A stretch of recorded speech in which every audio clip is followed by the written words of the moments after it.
Eu creio que Deus tem algo para falar ao nosso coração nessa noite, além daquilo que Ele já está fazendo, além daquilo que Ele já está expressando por meio dos irmãos.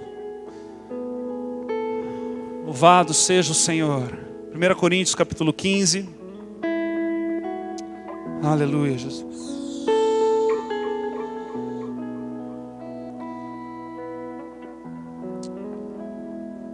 Versículo 3 diz assim: antes de tudo, vos entreguei o que também recebi, que Cristo morreu pelos nossos pecados, segundo as Escrituras, e que foi sepultado e ressuscitou ao terceiro dia, segundo as Escrituras. E apareceu a Pedro, e depois aos 12, depois foi visto por mais de 500 irmãos de uma só vez, dos quais a maioria sobrevive até agora. Porém, alguns já dormem. Depois foi visto por Tiago e mais tarde por todos os apóstolos. E afinal, depois de tudo, foi visto também por mim, como por um nascido fora do tempo. Feche seus olhos. Senhor amado, lhe agradecemos pela obra redentora, quando disseste está consumado. E lhe agradecemos, Deus, que ao terceiro dia ressuscitaste. Senhor, que nessa noite, esta revelação, que nesta noite, esta palavra, que nessa noite, Deus, o Senhor abra os nossos olhos espirituais para vermos aquilo que ainda não estamos vendo.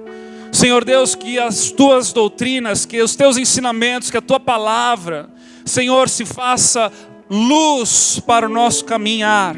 Que nesta noite saímos daqui não somente mais conhecedores da tua palavra, mas, Senhor, que a nossa fé esteja sendo renovada nesta noite, Senhor. Nós oramos e lhe agradecemos desde já por tudo que vens fazendo, em nome de Jesus. Amém. Amém. Pode se sentar. Haviam momentos na minha infância.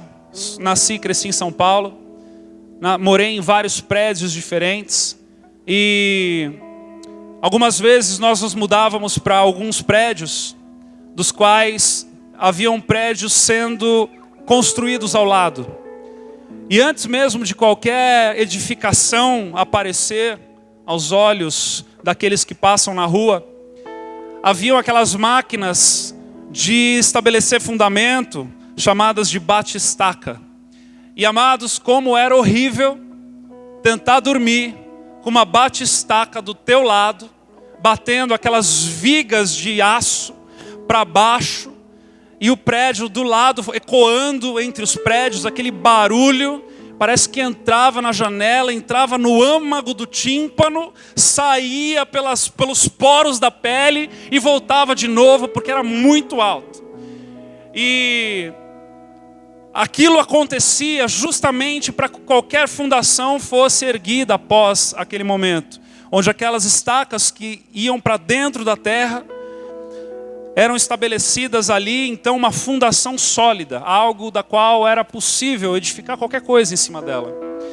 E eu creio que esta palavra nesta noite é uma palavra de bate-estaca, é uma palavra de fundação. É uma palavra que mexa, e eu creio que mexa mesmo. Eu oro para que mexa com a nossa fé nessa noite. Que nós possamos sair daqui mais solidificados, consolidados, estruturados, para que a casa sobre a rocha que o Senhor continua a construir na nossa vida, possa encontrar alicerce em todos os lugares, em nome de Jesus. Amém? Você crê nisso? Aleluia. Amados, esse texto é um texto de profunda importância com respeito à ressurreição de Jesus. É mais um texto que fala da ressurreição de Jesus, mas ele traz algo aqui muito precioso. Um texto que traz para nós aqui de primeiro momento uma quantidade de testemunhas que vivenciaram, que foram testemunhas oculares de um Cristo ressurreto. Paulo inicia esse assunto aos Coríntios e ele começa dizendo que a respeito daquilo que as Escrituras haviam ensinado. Mas lá no versículo 5 ele começa dizendo, olha, primeiro apareceu a Pedro, depois aos 12, e depois ele foi visto por mais de 500 irmãos. E depois ele ainda apareceu a Tiago, e mais tarde para todos os outros apóstolos, e ainda foi visto também por mim. Aqui, amados, reside uma informação para nós que não é só uma informação qualquer. É uma informação histórica. É um pano de fundo pelo qual nós observamos ao longo da história do primeiro e do segundo século da igreja, onde uma igreja forte, uma igreja consolidada, uma igreja que cria no Senhor Jesus, porque eles haviam visto o próprio Cristo ressurreto. Imagine eu e você podemos não ouvir falar a respeito de um, entre aspas, fantasma, a respeito de uma história de pescador, não somente a respeito de uma filosofia que falavam de um homem, mas se eu e você pudéssemos contemplar com os nossos olhos Cristo, o Filho do Deus vivo, ressurreto, perante mim, perante você, perante uma congregação, perante, ora, os discípulos, ora perante os apóstolos, ora perante uma multidão. E foi exatamente isso que aconteceu no período de 40 dias. Antes de Cristo ascender ao céu, antes de Cristo ir para a destra, se sentar à destra de Deus Pai, Ele permaneceu no meio da humanidade. E este foi o combustível pelo qual a igreja do primeiro e do segundo século conseguiu permanecer em sua fé, e não somente isso, mas tornarem-se mártires. Pessoas que de fato davam a sua vida para Jesus. A pastora diz isso algumas vezes aqui, e nós sabemos que hoje aceitar a Cristo é completamente diferente, pelo menos aqui em São Bento do Sul, do que era nesta época. Na época em que o risco de vida se dava a partir do momento ao se adentrar a uma reunião escondida. O risco de vida que se dava a partir do momento de rejeitar as tradições familiares. O risco de vida que se dava nos momentos em que crer em algo novo era tão desafiador que não se sabia, a pessoa não sabia se de fato ela iria suportar a dor, aguentar o sacrifício. E tudo isso, amados, era calculado antes de dizer, eu aceito a Jesus como meu Senhor e Salvador. Mas fato é que com esta informação para nós se torna mais real. E Paulo, ele não para por aqui, ele continua falando a respeito da ressurreição.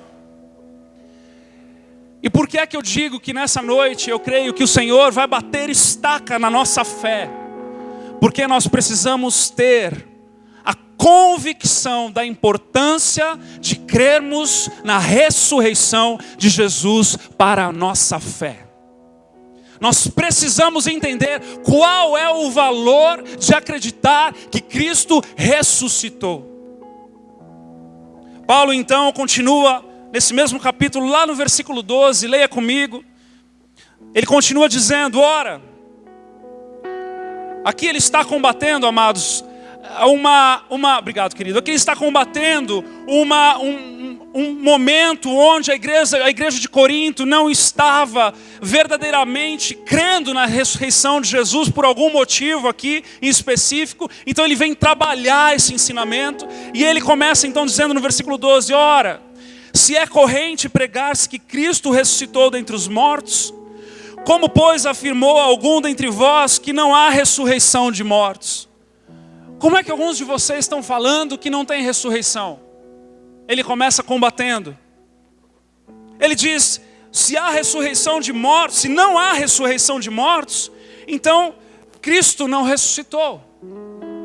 E ele começa a continuar, ele continua esse raciocínio, e ele vai lá no versículo 14 dizendo, e se Cristo não ressuscitou, é vã a nossa pregação e é vã a nossa fé. Ou seja, se nós não crermos que Cristo ressuscitou, então a nossa pregação, a nossa fé não serve para nada. não serve para nada. E somos tidos por falsas testemunhas de Deus, porque temos asseverado contra Deus que Ele ressuscitou a Cristo, ao qual Ele não ressuscitou, se é certo que os mortos não ressuscitam. Ou seja, já que os mortos não ressuscitam, e Cristo não ressuscitou, nós estamos então dizendo coisas erradas a respeito de Deus. Ele está ali combatendo. Versículo 16, ele continua: porque se os mortos não ressuscitam, também Cristo não ressuscitou. E se Cristo não ressuscitou, é vã a nossa fé. E ainda, permaneceis nos vossos pecados. E ainda mais, os que dormiram em Cristo pereceram. Ou seja, se nós não cremos que Cristo ressuscitou, a nossa fé não serve para nada. E aqueles que morreram acreditando nisso, lascaram. Veja como é importante, veja como Paulo está combatendo, veja como Paulo está dizendo: olha, ou vocês creem que Ele ressuscitou, ou vocês não creem que Ele ressuscitou. E se vocês não creem que Ele ressuscitou, isso significa que a vossa fé não serve para nada. Por que é? Pergunta que eu faço para nós nessa noite, a primeira: por que é que isso é tão importante? Eu posso crer em um Cristo que é o Filho do Deus vivo, eu posso crer em um Cristo que foi para o madeiro, crucificado por mim, mas por que é que eu também preciso crer que Ele ressuscitou? Por que é que eu preciso crer que Ele ressuscitou? E aí aqui no versículo 19, ele diz: se a nossa esperança em Cristo, preste atenção, se limita apenas a esta vida, somos os mais infelizes de todos os homens. E aqui ele começa a dar uma pista para nós.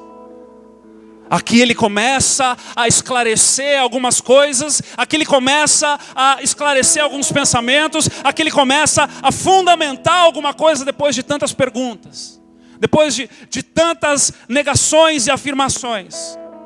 Nesse momento, amados, ele coloca em jogo a obra de Cristo, onde ela é mais eficaz e onde ela representa mais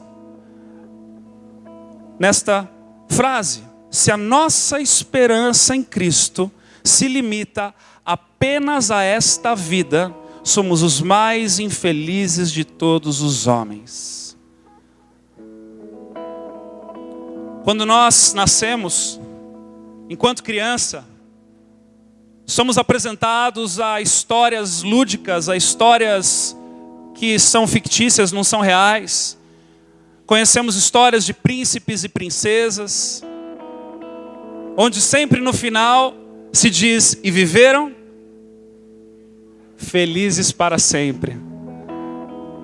Onde aquele que era um sapo recebe um beijo ou beija e vira um príncipe. Aí nós começamos a assistir desenho.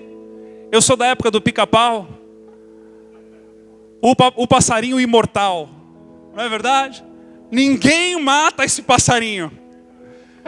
Passa carro em cima, ele vira papel, depois ele assopra o dedão e volta, né? E todas essas coisas. E nós então somos convidados por essas histórias a crermos em algo sobre-humano, em algo que vai além da nossa humanidade, que vai além da nossa dor, que vai além da nossa idade, da dor nas costas, que vai além do envelhecimento, não é verdade? Somos convidados a pensar nessas coisas. Só que quando nós vamos envelhecendo, né, automaticamente a vida se encarrega em nos mostrar que não é bem assim. A vida automaticamente começa a nos mostrar que se a gente bate um braço bruscamente, ele quebra.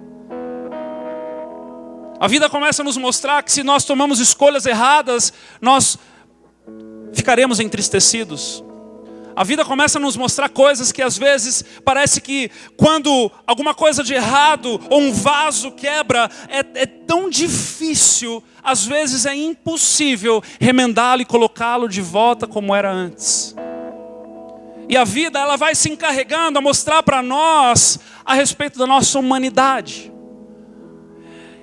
E deixa eu dizer algo a você, quando nós nos achegamos na nossa fé, muitas das vezes nós acessamos a nossa humanidade com esta fé e deixamos ela parar por aí. Quando nós nos achegamos a Cristo Jesus, eu não sei qual é a tua história, mas muitos se achegam pela dor, muitos se achegam pelo desespero da alma, pelo desespero da vida, muitos se achegam por uma enfermidade, e Jesus então se torna um antídoto da nossa necessidade humana.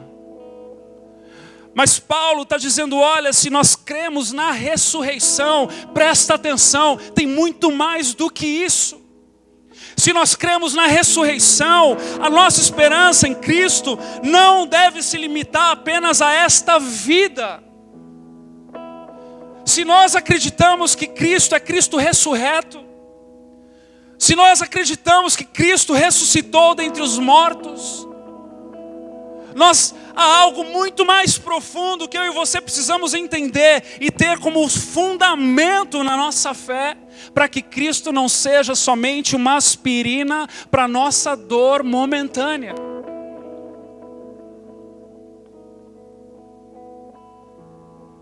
Lá em Hebreus capítulo 2, versículo 15, versículo 10, Hebreus capítulo 2, versículo 10, está escrito assim: porque convinha que aquele, por cuja causa e por quem todas as coisas existem, conduzindo muitos filhos à glória. Aqui o autor de Hebreus está falando a respeito de Cristo. Preste atenção aqui. Aperfeiçoasse por meio de sofrimentos o autor da salvação deles. Cristo aperfeiçoou por meio de sofrimentos a nossa salvação. Pois tanto o que santifica como os que são santificados, todos vêm de um só. Por isso é que ele não se envergonha de lhe chamar irmãos. Cristo não se envergonha de nos chamar de irmãos, dizendo: a meus irmãos declararei o teu nome, cantar-te-ei louvores no meio da congregação, e outra vez eu porei nele a minha confiança. E ainda, eis aqui estou eu e os filhos que Deus me deu. Agora preste atenção aqui. Visto, pois, que os filhos têm participação comum de carne e sangue, destes também ele igualmente participou, para que por sua morte destruísse aquele que tem o poder da morte.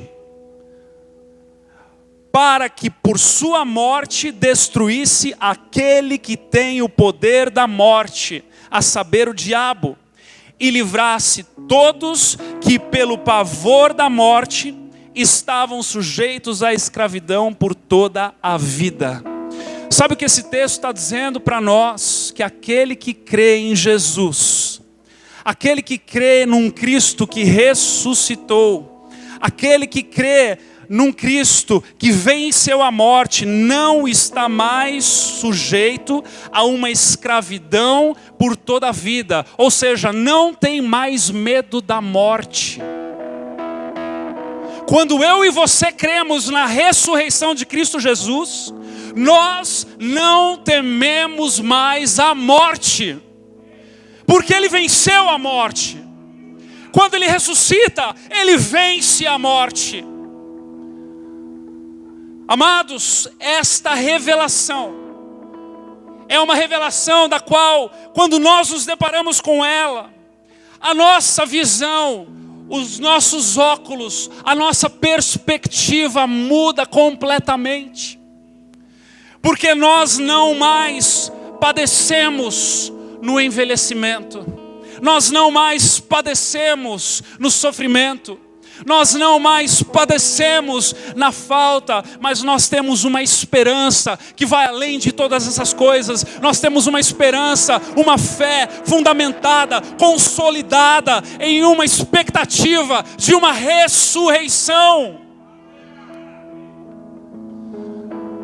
Muitas pessoas vivem a sua fé para o hoje, para o aqui e para o agora. E Paulo está dizendo, olha, se você usa da tua fé só para os dias de hoje, você está perdendo o melhor.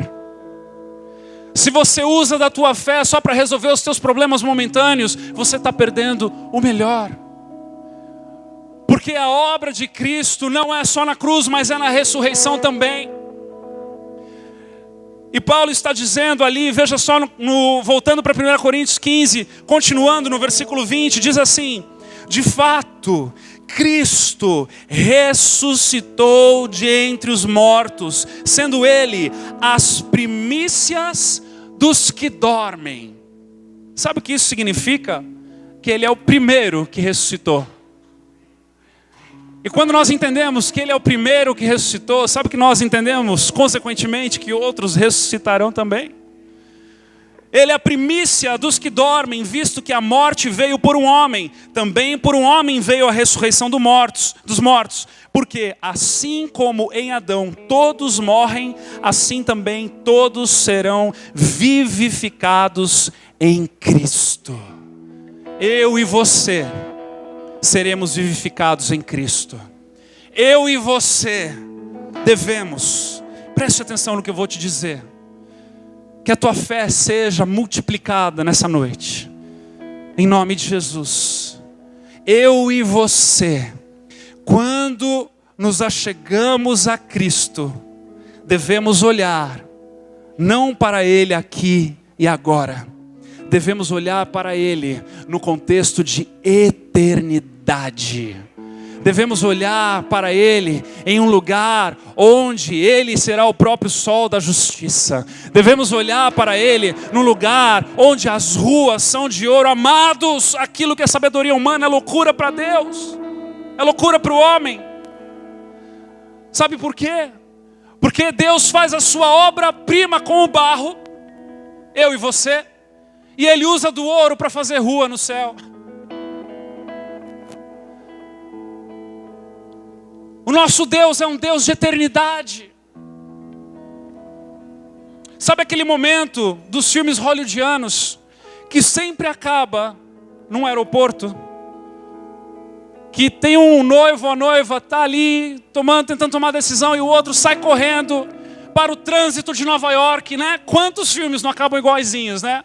E aí de repente ali saem correndo, chegam no aeroporto, vai lá e abraça, e aí eles terminam felizes para... Eu e você temos uma história, independentemente da tua dor aqui e agora, independentemente da tua enfermidade aqui e agora, independentemente da tua tribulação aqui e agora, eu e você viveremos felizes para sempre. Porque Ele ressuscitou. Ele ressuscitou. É verdade, Ele se compadece por você, e Ele fez isso no madeiro. Ele fez isso na cruz. Tudo que Ele foi envergonhado, todas as vezes que Ele apanhou, Ele se compadeceu com as nossas dores, e podemos nos achegar a um Cristo que sofreu. Mas nós precisamos nos lembrar que esse mesmo Cristo que sofreu, ressuscitou. E eu e você ressuscitaremos com Ele. Haverá um dia onde não haverá mais pranto. Haverá um dia onde não haverá mais lágrimas. Haverá um dia onde não haverá mais dor. E nesta rocha eu firmo a minha fé. Nesta rocha o Senhor constrói a igreja. Porque a nossa esperança está na eternidade.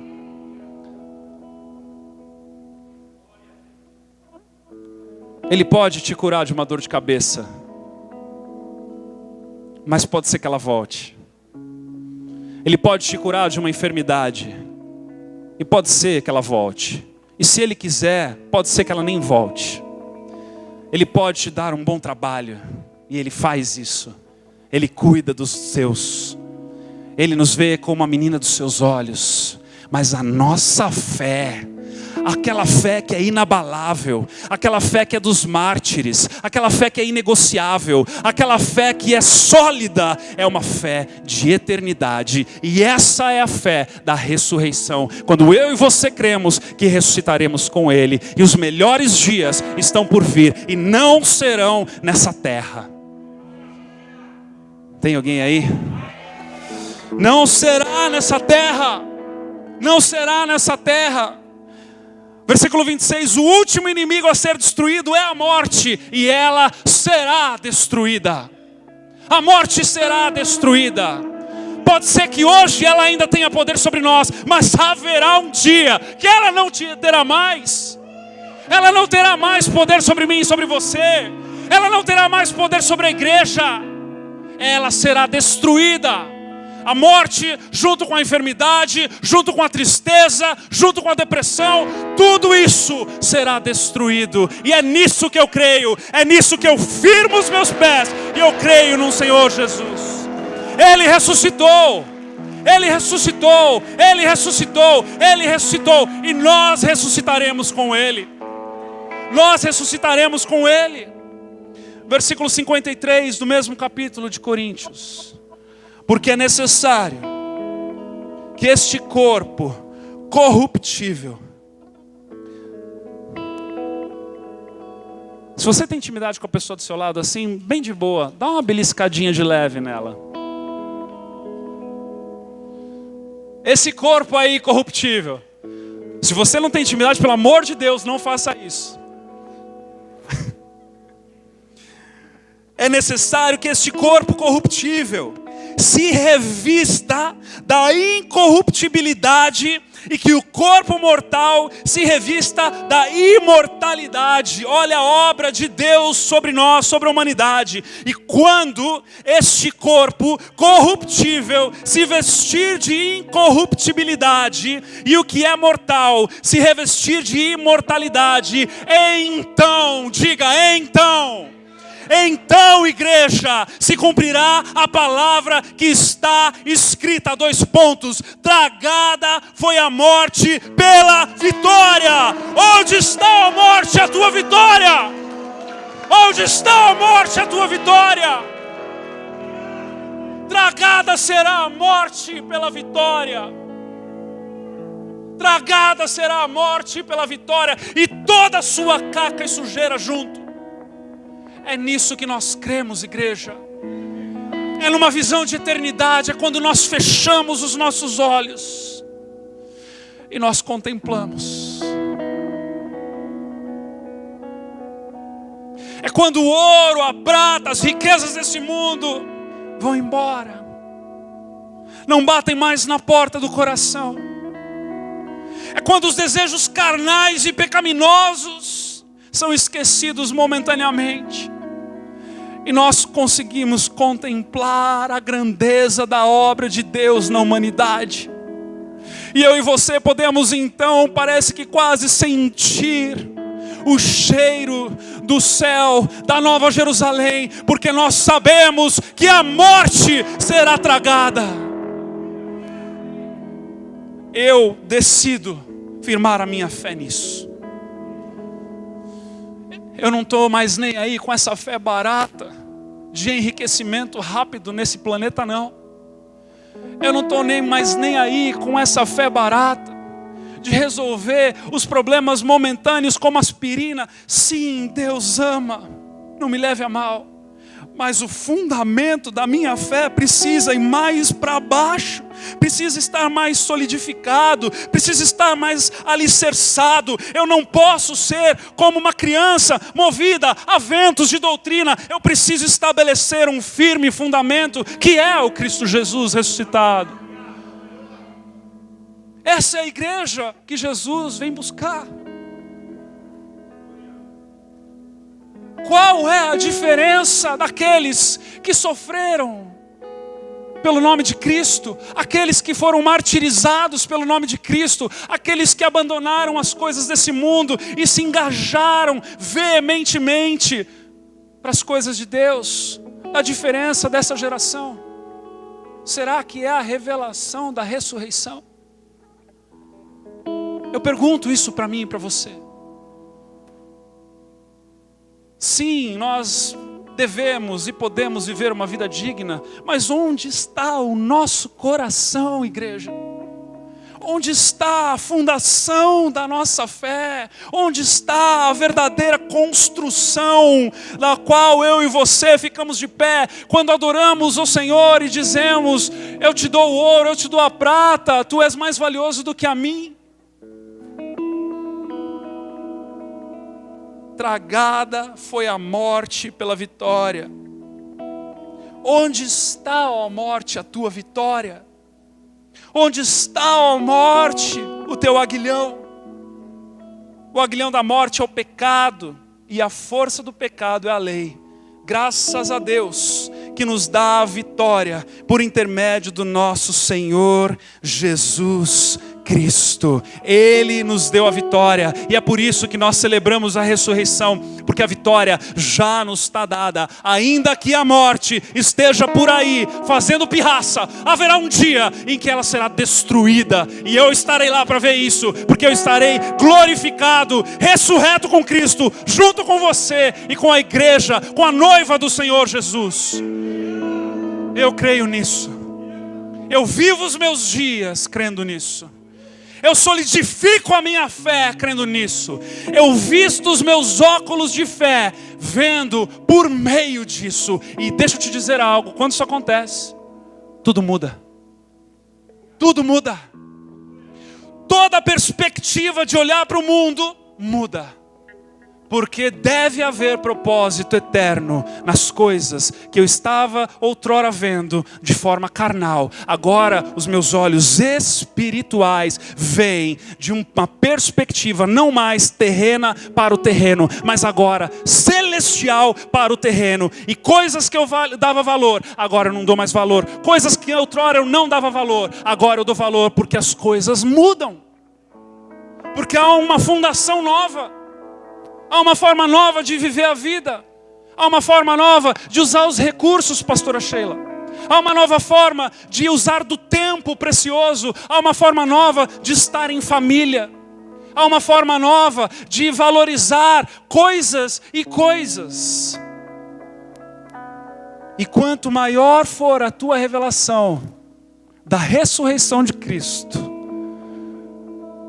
melhor será a tua perspectiva do céu para a terra. Nós não oramos seja feita assim na terra como é no? Por quê? Porque eu preciso olhar para a terra do céu. Não posso olhar para a terra da terra. Se eu olho para a terra da terra, eu sou um carnal. Mas se eu olho do céu para a terra, o que eu vejo? Eu vejo como Deus vê lá do seu alto e sublime trono. A quem eu enviarei? Eis-me aqui, Senhor, envia-me a mim. Quando eu olho do céu, as coisas mudam. Esse é o meu convite a você. A contemplar a tua fé da perspectiva de um Cristo ressurreto. A contemplar a tua fé da perspectiva de um Cristo que não está enterrado, não se encontrou ossos, não se encontrou resquícios da sua vitalidade aqui na terra, porque Ele não está aqui, Ele está sentado à destra de Deus Pai Todo-Poderoso, e Ele está aguardando o dia da sua volta. Quando o Pai disser volte, Ele voltará, e as coisas serão completamente diferentes, igreja. Mas até lá, você está pronto? Você está pronto para o que eu vou te dizer? Até lá, viver é Cristo.